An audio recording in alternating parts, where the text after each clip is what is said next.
Good morning. We gather today on land that is part of the ancient homeland and traditional territory of the Lenape people. We pay respect to Lenape people's past, present, and future, and their continuing presence in the homeland and throughout the Lenape diaspora.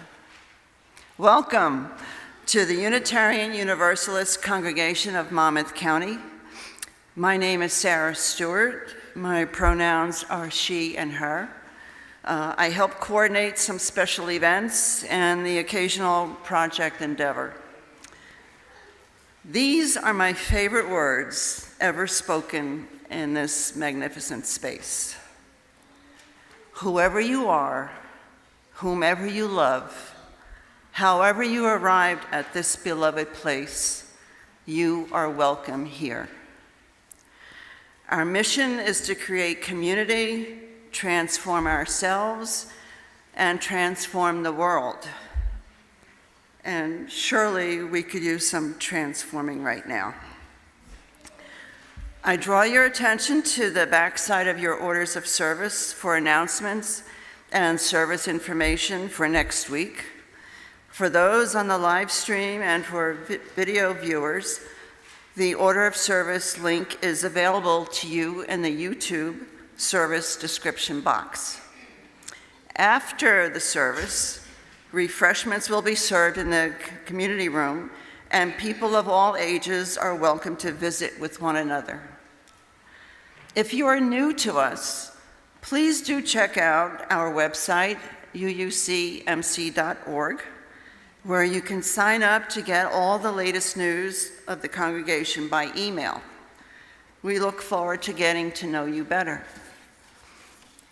Please put your devices on silent as we enter into worship together.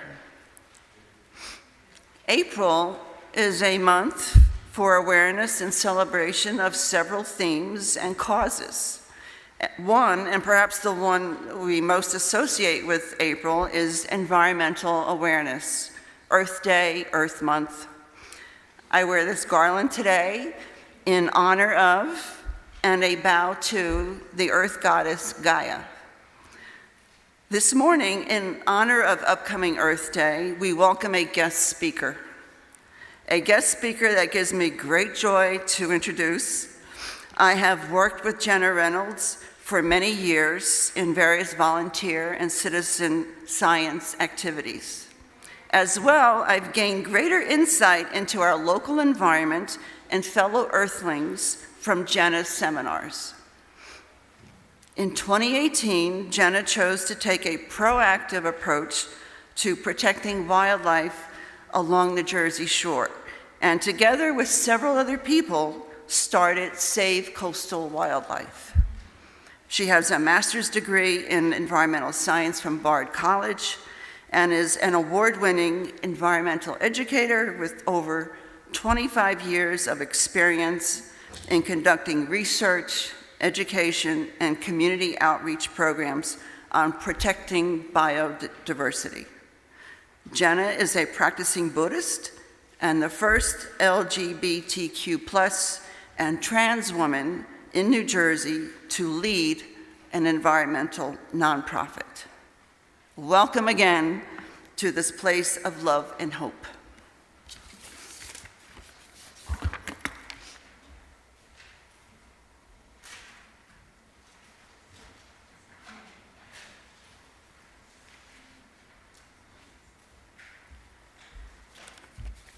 Morning.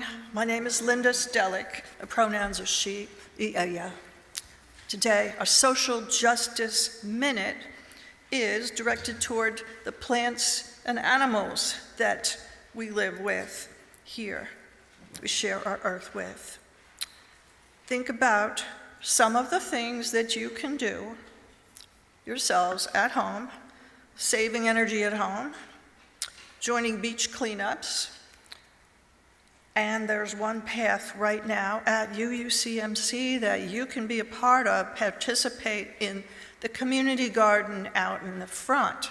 See me if you want to know more about it. Thanks.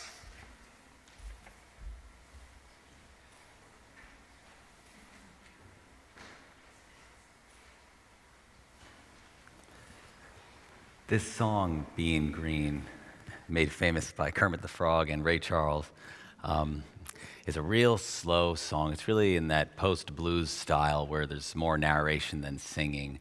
So I'll play a solo piano arrangement, but I will read the text. It's very clever, well-written text about identity and who we are, that we must accept, the color of our skin.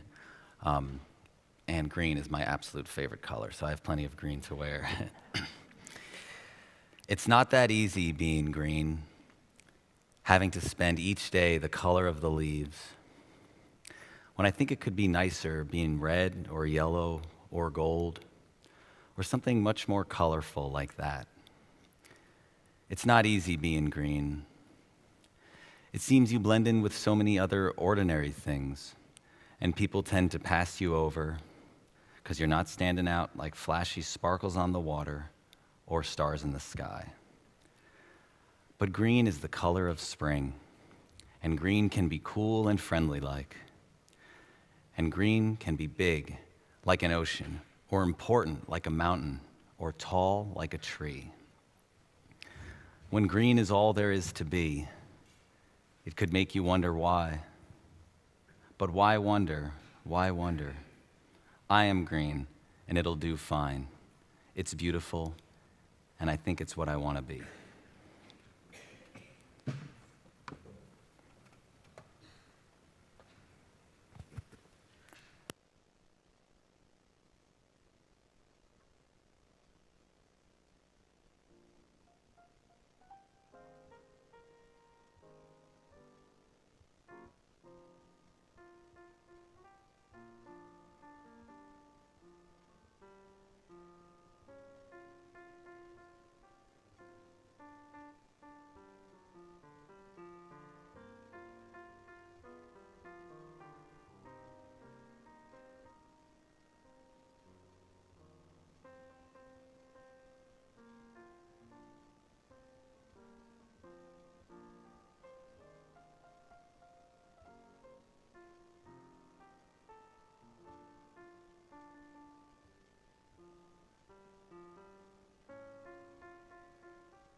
Thank you, Michael.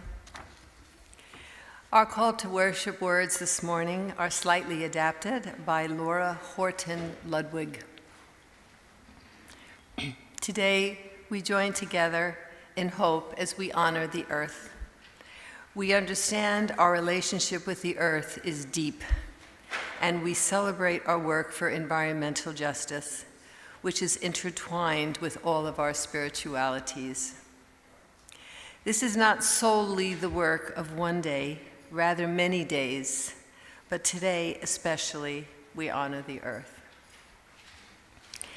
And now for our chalice lighting, I am delighted to call up anyone in this congregation. Well, first, Pat and Steve Miller, and anyone in this congregation who works on environmental justice issues, please come and light the chalice. I'll wait a minute. Sarah, come on.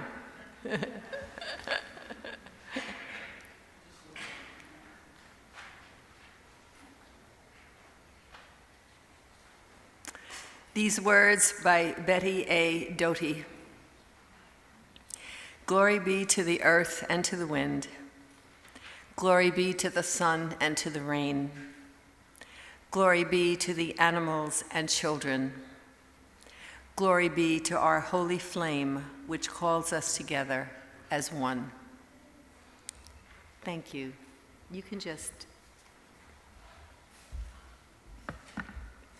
light there you go. Thank you.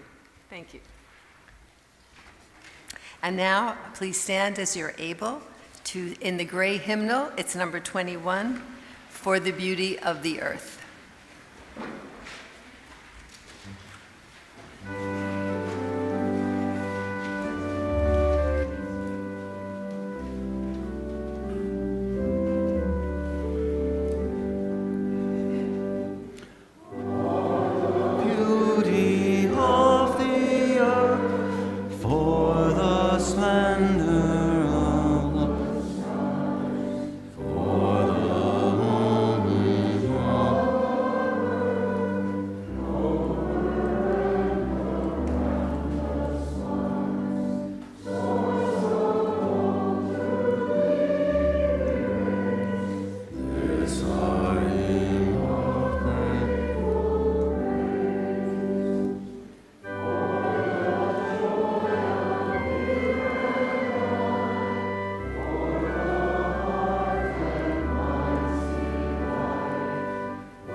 All right, good morning, everyone. The talk I'll be giving comes from a story in a book entitled Heart to Heart, a conversation of love and hope for our precious planet, written by His Holiness the Dalai Lama and Patrick MacDonald, published in 2023 by Harper One.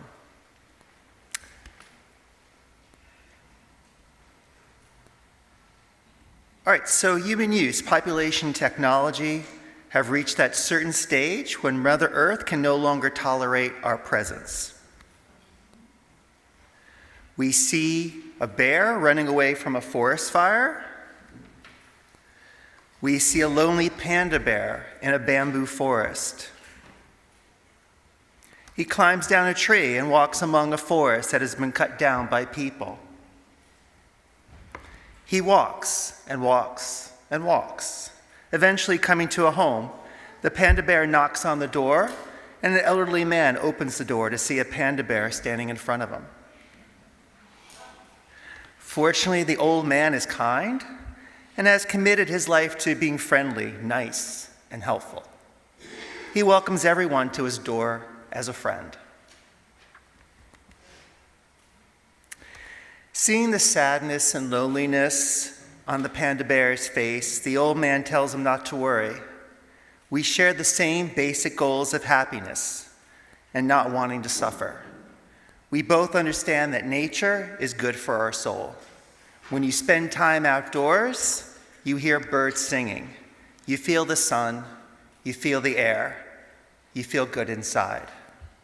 Sadly, the abundance of nature and wildlife is no longer to be found.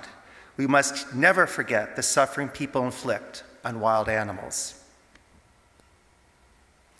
Perhaps one day we will kneel down and ask the animals for forgiveness. It is clear that of all the various animals and species on planet Earth, it's humans being are the biggest troublemakers. Yet, we have the capacity to harm the planet, so too do we have the capacity to protect it. If we want a better future, we need to change the way we think. We need to be kind, compassionate, and love nature. Real change will only come from a change in our hearts. What I propose, said the old man, is a compassionate revolution. Whatever joy there is in the world comes from desiring others to be happy. Everything is dependent and connected to nature and to our environment. The plants, the animals that live on this planet are here to live their own life. In their particular way, they contribute to the beauty and the success of our world. We need to develop a sense of love, kindness, and great compassion for all species. Creating a more peaceful world requires a peaceful mind and a peaceful heart. Be kind whenever possible, and it's always possible.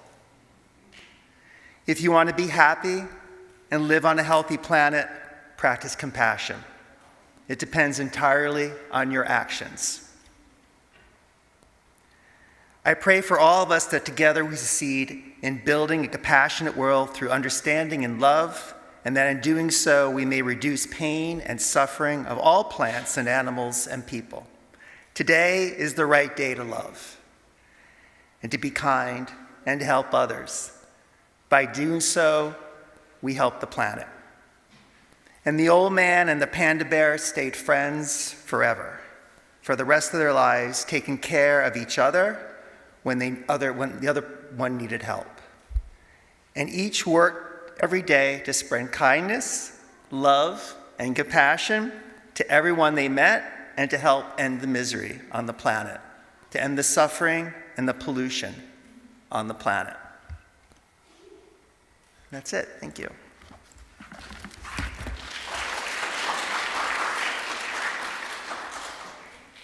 Sorry. I forgot. And now we'll sing the children out to go now in peace. Thank you. Sorry.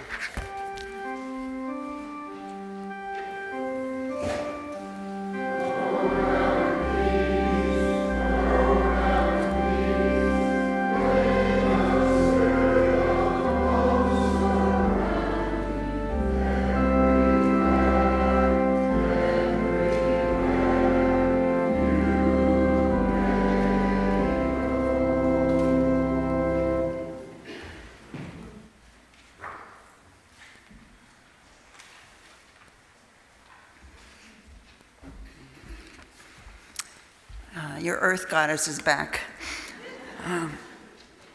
So every week in this congregation, we are provided with an opportunity to practice generosity. This is your invitation to contribute to the well-being of our congregation and to our social justice partners through the good works of organizations which receive half of the monies collected each month. Interfaith Neighbors, April's Share the Plate recipient, hosts the Dr. Lorenzo Harris Jr. Early Childhood Learning Center, a Montessori school for newborn babies to children up to the age of 6. The Learning Center brings safe and affordable education and care to our community's youngest members, allowing parents to work, go to school, and care for extended family.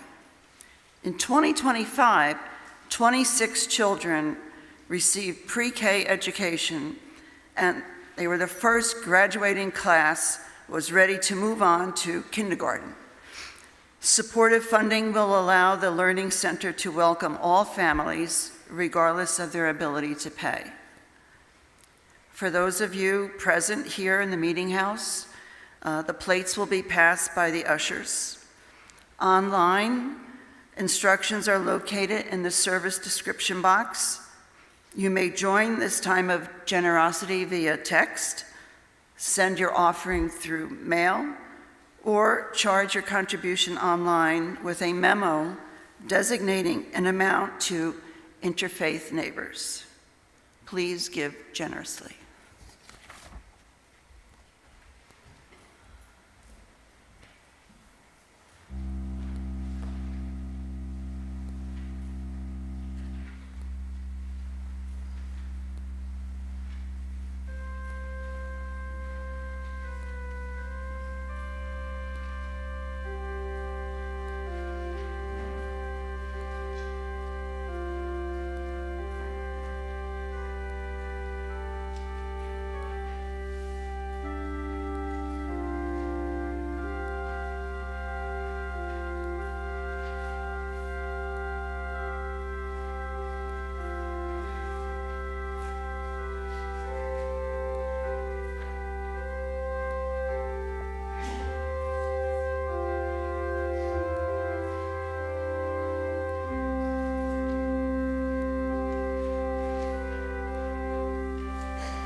morning again. And happy Earth Day. First, I'd like to thank everyone from the Unitarian community in Monmouth County for inviting me to speak today. My name is Jenna Reynolds, and I'm the Executive Director and founder of Safe Coastal Wildlife. It's a great honor to be here, and I'm excited to share my thoughts about the environment with you. Second, before I get into the complex systems of Zen and science and saving coastal wildlife, let's try something simple together. It's a little fun, but it's fun with a purpose. And so it's a relaxation method known as square breathing or box breathing. And it's easy. All you have to do is just follow along. So what we're going to do is we're going to breathe in slowly, and we're going to breathe through our noses, not our mouths if you can do it. Breathe in slowly through your nose for 4 seconds. Hold it for 4 seconds, and then exhale for 4 seconds. And then breathe in again for 4 seconds. All right? So we're going to try this little breathing exercise. Ready? So everybody breathe in. 1, 2, 3, 4. Hold it. 1, 2, 3, 4. Exhale. 1, 2, 3, 4. Hold it. 1, 2, 3, 4. Breathe in. 1, 2, 3, 4. Congratulations. You just meditated. And you didn't even know it. Because you concentrated on your breathing, you were living in the present moment. You weren't thinking about anything else. You weren't thinking about dinner tonight. You weren't thinking about work tomorrow. You were just concentrating on your breathing and nothing else. You weren't thinking about the future or the past. You weren't thinking about problems or issues. You weren't thinking about anything, just your breathing. You were meditating and concentrating on your breathing. And for a very brief time, you cultivated peace. Now, imagine if we can cultivate that sense of peace to everyone and to all species. Is that possible? What I'm going to speak about today is a concept called positive energy. Now, you might think, being an environmentalist, I would urge you to solve big environmental problems by consuming less, reducing, reusing, recycling, using less plastic, or switching to solar. I probably should tell you, stop eating meat because I'm a vegan and I love animals. And I will definitely urge you to do all those things. They're all great things to do, and you should definitely do all of them, especially eating less meat and eating less animals. But I'm here to tell you something different. In fact, something a little radical. His Holiness the current Dalai Lama has stated world peace must develop from inner peace. Peace is not just the absence of violence, but the expression of human compassion. So what's compassion? To define compassion, the dictionary tells us that it's a concern for sufferings or the misfortunes of others. Buddhism also tells me that compassion comes about by transforming the mind through mindfulness, ethical living, which is karma, and positive energy. Now wait, what's positive energy? It's good energy. It refers to the lively, uplifting, and charming presence that inspires, comforts, or brings joy to others. It's characterized by optimism, empathy, gratitude, kindness, and a calm, grounded attitude. Having good energy means emitting positivity, being supportive, and maintaining helpful vibes that enhance interpersonal communication and inspires others to do good. It's positive energy that I'm suggesting is the power to bring about change for a better environment and to save coastal wildlife. Now, I know some of you might be saying, wait, isn't this kind of hippie-ish? Didn't good vibes go out in fashion in 1980 with Ronald Reagan? Maybe so, but I'm bringing it back. It seems like a long time ago now, but do you remember the 19 Buddhist monks this last winter who completed a 108-day, 2,000-mile walk for peace from Fort Worth, Texas to Washington, D.C. in February 2026? The group walked in freezing cold temperatures. You all remember how cold it was. It was 5 degrees in February. It was very cold temperatures to promote compassion, mindfulness, unity across the United States of America. When they arrived in Washington, D.C., they didn't meet with political leaders. They didn't meet with business leaders. They called on individual people to embrace mindfulness and positive thinking. They described their long walk as a spiritual offering of inner peace and positivity, positive action, rather than a political movement. You might be saying, all this sounds good, but is there any science to back up or show the power of positive energy? And the answer is yes.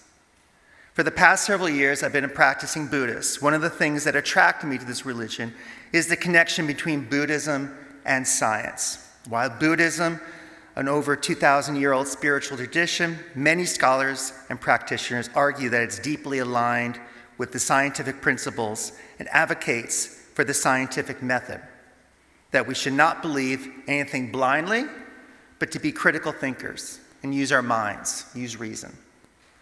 So let me use the foundations of Buddhism and the principles of science to show you how the power of positivity can save coastal wildlife. In Buddhism, we believe that everything in the universe is in a constant state of motion. Everything is flux. While this aligns with physics and the understanding that everything in the universe is composed of energy and matter at the subatomic level, protons, electrons, neutrons, and quarks. And there is substances, and these substances are also in a state of motion, state of flux. We know that atoms and molecules vibrate at specific frequencies determined by their mass and bond strength. These vibrations act as unique fingerprints to identify molecules. In fact, all matter, including human cells, consists of vibrating atoms. The atoms and molecules in a human body are constantly vibrating due to random energy. We're not just simply made out of bones, blood and skin and muscles, but energy too. We have a choice to give off or spread negative energy or positive energy, negative vibes or positive vibes. And yes, people can absolutely give off positive vibes, which is contagious and scientifically supported phenomenon. Think of this, up to 90% of communication is nonverbal, a handshake, a wave, a gaze, and also a smile. Think how powerful a smile can be. Scientific research shows that seeing someone smiling triggers mirror neurons in your brain, causing an automatic, often unconscious urge to mimic that expression. This phenomenon is driven by the brain's reward system, which releases feel-good neurotransmitters, reducing stress and boosting the mood for both people. Instead of spreading anger, hatred, violence, and ignorance, spread positive energy. Just smile. Science has shown that people with positive energy tend to have a heliotropic effect, like plants turning to the sun. Their minds are focused on solutions rather than dwelling on problems. And this is key. We need to focus more on solutions rather than dwelling on problems. We need to think positive. We need to think positive in our life and come up with resolutions rather than harmful speech and our ideas.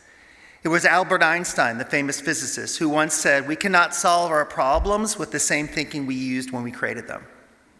He emphasized that if a specific mindset caused a problem, that same mindset is incapable of solving it. We need to step back, change our perspective, and challenge the assumptions that led us to this issue in the first place.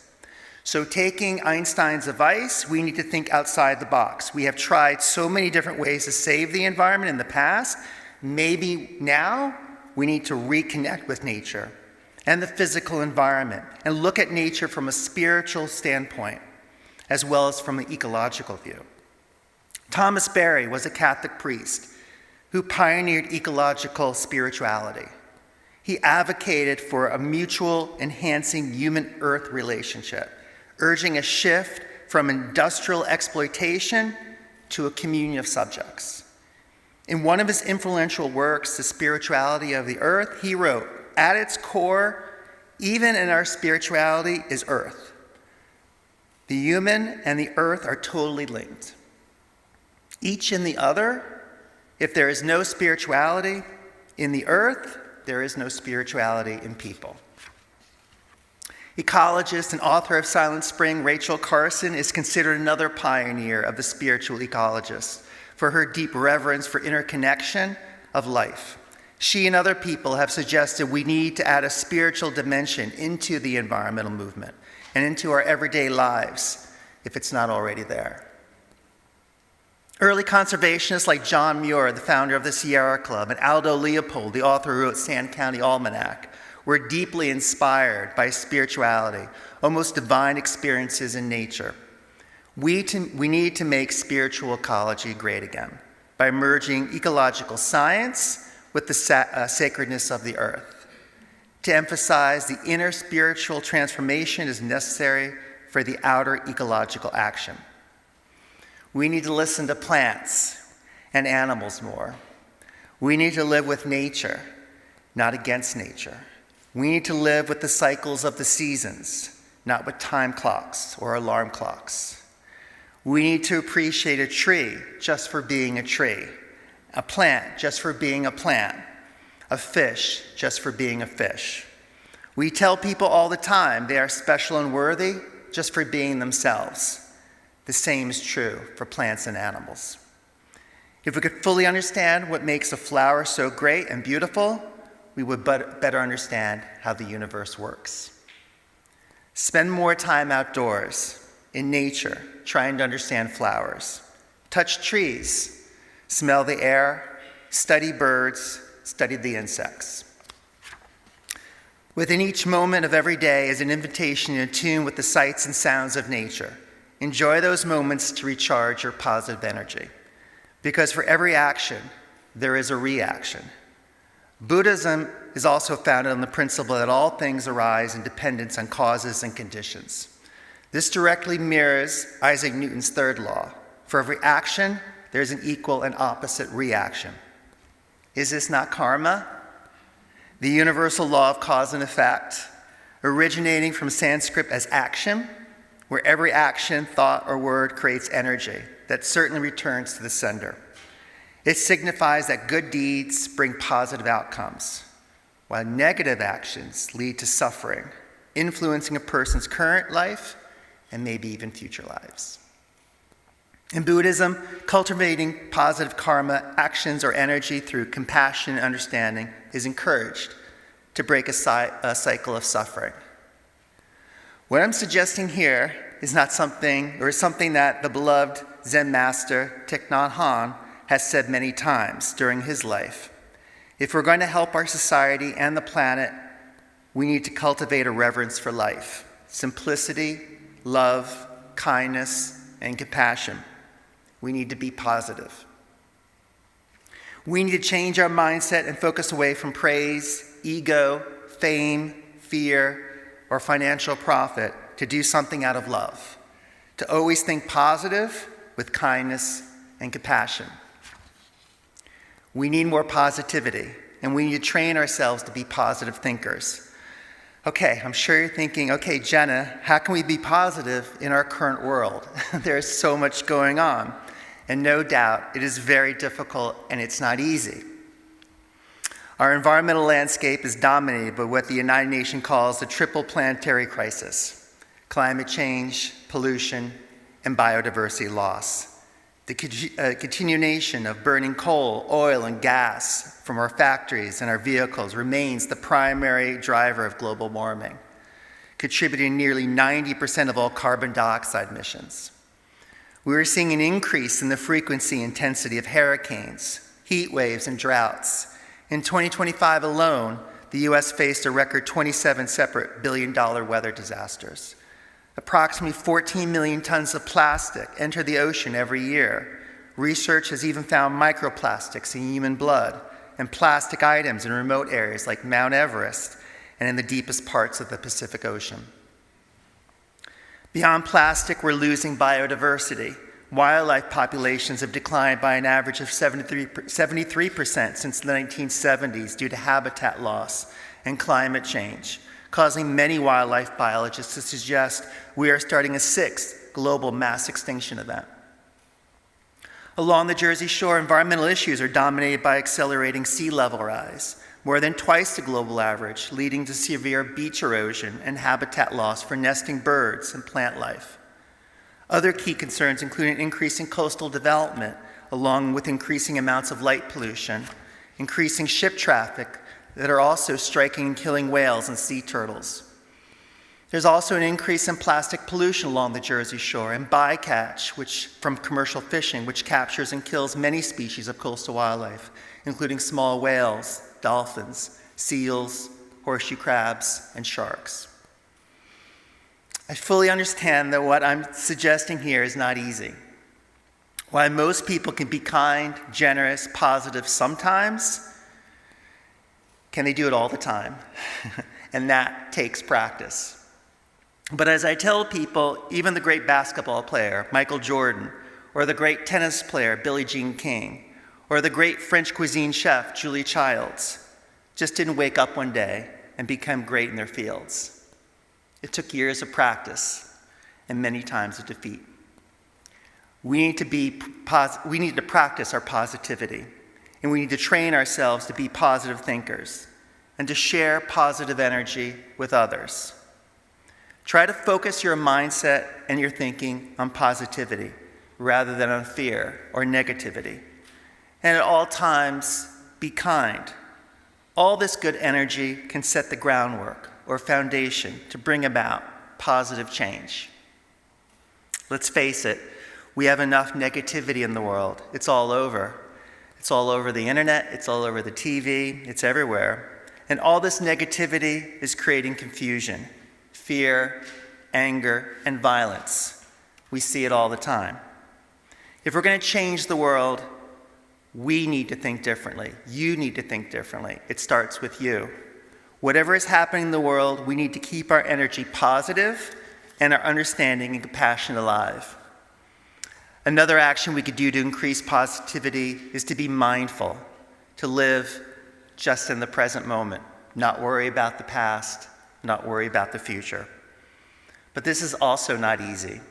Our minds are like monkeys, always jumping around, different thoughts, different problems, different issues, jumping all around.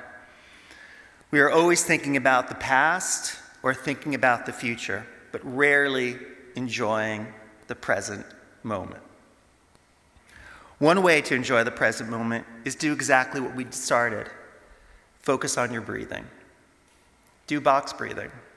Simple breathing, notice your breathing, and focus on your breathing, in and out. Focus on being alive in the present moment. Think about our cousins, the marine mammals, the whales, the dolphins, and the seals. They are conscious or mindful breathers. They have to think about their breathing. They have to think about their breathing every day, all the time. And whales and dolphins only use their blowholes, never their mouths, to breathe. Humans are not conscious breathers. Our mind is set up that we breathe in and out without even thinking about it all the time. In Buddhism, conscious breathing acts as a conduit for a life force of energy, directly influencing the energy channels and calming the nervous system. Medical science has shown similar results that box breathing or mindful breathing acts as a parasympathetic nervous system regulator, reducing anxiety, improving focus, and calming that monkey mind. Scientists have studied Buddhist monks who meditate and control their breathing several times a day, and they were found to have reduced the size and activity of the brain's fear center, resulting in lower stress, fear, and anxiety levels. As a result, they increased their positivity. One final foundation of Buddhism that I wish to share with you today that also parallels science is to suggest that objects do not have an independent, fixed essence, but exist only in relation to other things and their observer. This corresponds to the observer effect in quantum mechanics. What does this mean to a Buddhist? Well, to a Buddhist, this is that reality is not composed of separate, solid things, but rather a dynamic, interconnected web of relationships.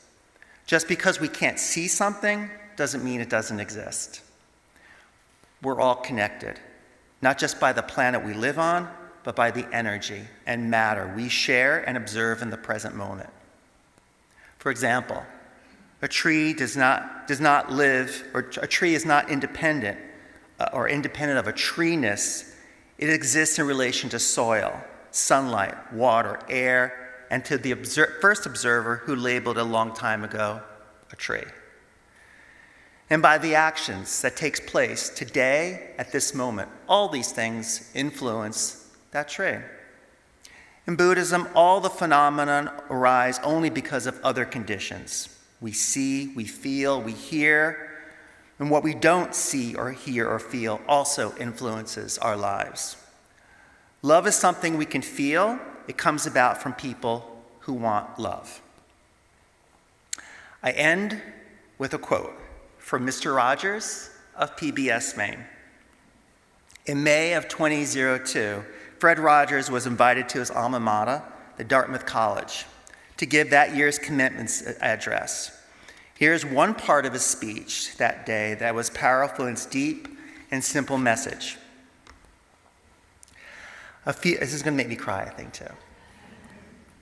A few years ago, at the Seattle Special Olympics, 9 contestants, all physically or mentally disabled, assembled at the starting line for the 100-yard dash. At the gun, they all started out, not exactly in a dash, but with a relish to run the race and to finish and to win. Soon, one boy fell and stumbled on the asphalt. He cut his knee and began to cry. The other 8 children heard the boy. They slowed down and looked back. They all turned around and ran back to the boy, every one of them. One girl with Down syndrome bent down, kissed him, and said, "This will make it better." Then something remarkable happened. They picked up the boy, all 9 linked arms, and walked across the finish line together. Everybody in the stadium stood and cheered, and that went on for several minutes. People who were there are still telling the story. Why? Because deep down we know one thing. What matters most in this life is more than winning. What truly matters in this life is helping others with love, kindness, and compassion. Fred told the graduates that day that each one of them is unique and special. No one will ever be like them. You are also unique and special. Please help me to save coastal wildlife by bringing about positive energy to create a world of peace, love, kindness, and compassion. If everyone practiced kindness and positive energy, we would not only save coastal wildlife, but we could change the world for the better, for all people, and for all species. I can't do this alone. I need your help. Thank you.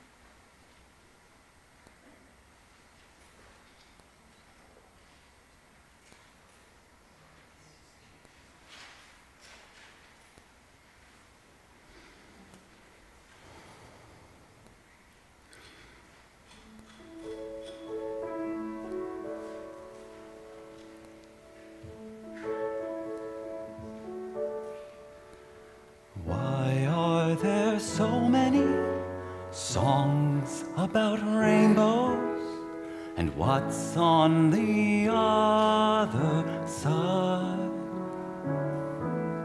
Rainbows are visions, but only illusions, and rainbows have nothing to hide. So we've been told, and someone choose to believe it, and I know they're wrong. Wait and see.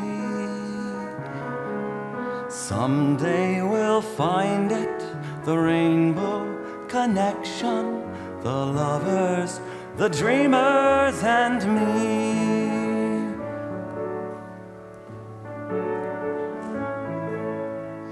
Who said that every wish would be heard and answered when wished on the morning star? Somebody thought of that, and someone believed it, and look what it's done so far. What's so amazing that keeps us stargazing? What do we think we might see? Someday we'll find it, the rainbow connection, the lovers, the dreamers, and me. All of us under its spell. We know that it's probably magic. Have you been half asleep? And have you heard voices? I've heard them calling my name. Is this the sweet sound that calls the young sailors? A voice might be one and the same. I've heard it too many times to ignore it. It's something that I'm supposed to be. Someday we'll find it, the rainbow connection, the lovers, the dreamers, and me.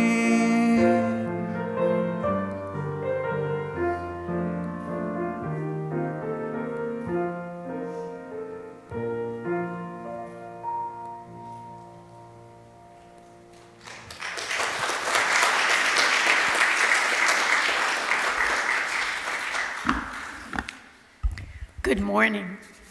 And now you have another opportunity to practice mindful breathing.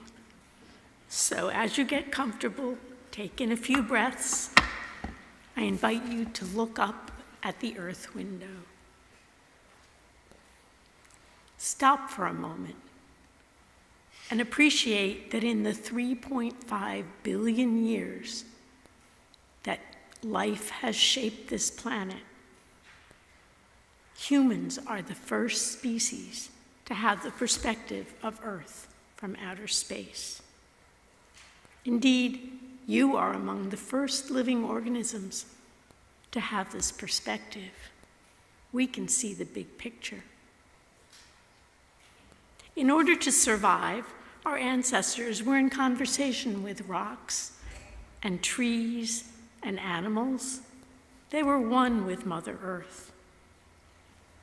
They had to imagine what made the stars and how they moved across the skies. And yet they mapped the skies in great detail and used the positions of celestial objects to measure time, place, and seasons. Indigenous people from all over the world speak of themselves as of the earth, while most of us would say we live on the earth. The separateness from nature may have been necessary for our scientific and engineering endeavors, according to environmental activist and Buddhist scholar Joanna Macy. There's much to be thankful for those endeavors, but we have lost that connection. She posited that now we are ready to let go of the separateness. Quote, "We can come home again and participate in the world in a richer, more responsible, and more poignantly beautiful way. Don't give up the science, just join it to nature." Now please take a moment in silence to imagine being welcomed back by all of nature.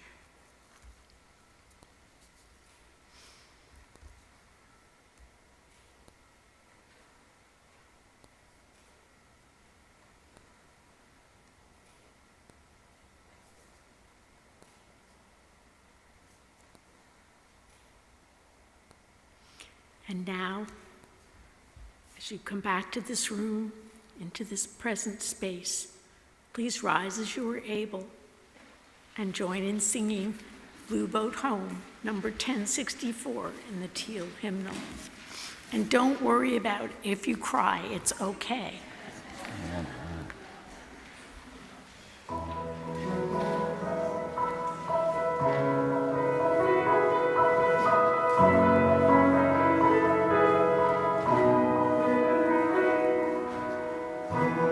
Below me I feel no motion, standing on these mountains and plains, far away from the rolling ocean.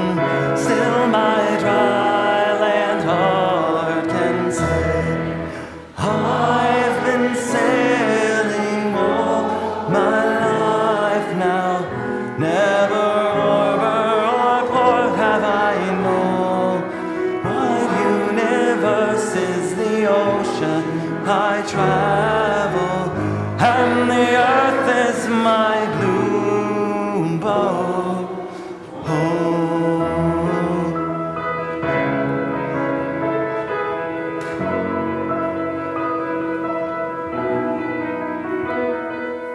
On my sailing room mutter, as I plow the sorry sea, pining over the edge in wonder,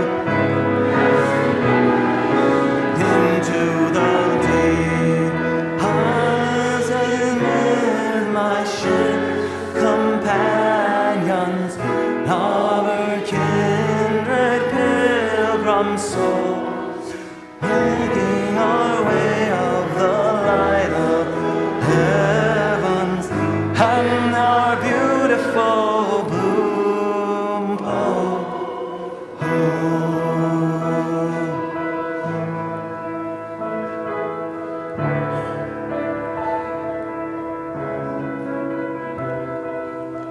I give thanks to the waves of holding me, so great still urges me on. The leaning o'er me, sail my sky the sail so. I was born, never harbor or port have I known. Wide universe is the ocean travel, and the earth is my blue boat.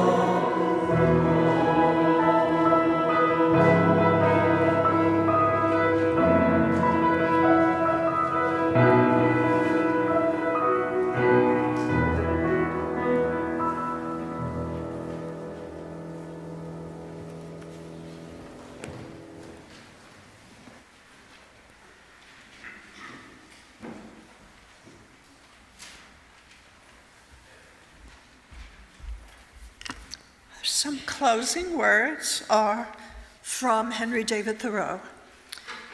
It's the beauty within us that makes it possible for us to recognize the beauty around us. The question is not what you look at, but what you see. Now, on your way out, you may look in some bowls back there and you can choose a quote about the environment.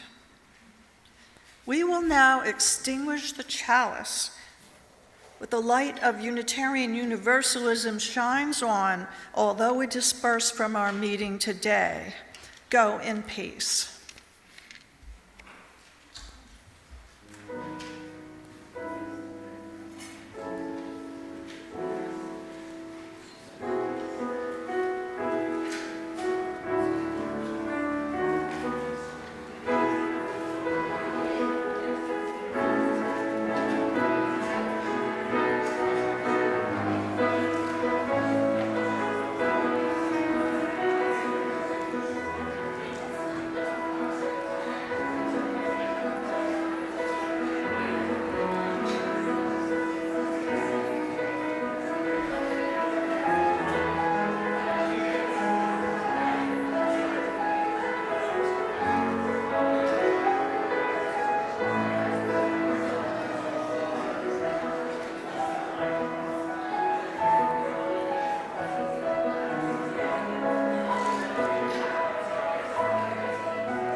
is